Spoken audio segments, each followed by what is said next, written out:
Hello বন্ধুরা, অনুরাধার হেসেলে সকলকে স্বাগত। আজকে নিয়ে চলে এসেছি একটা সাধারণ ফুলকপি, আলু এবং বেগুন দিয়ে তরকারি।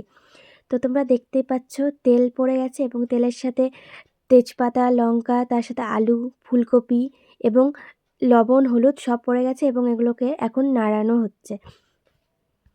এইভাবে কিছুক্ষণ তেলে সবজিগুলোকে ভেজে নেওয়ার পরে এর মধ্যে দেওয়া হবে বেগুন।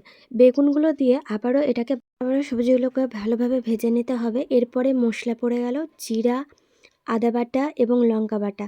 এইসব মশলাগুলো দিয়ে আবার এটাকে কষিয়ে নিতে হবে মিনিট কয়েক।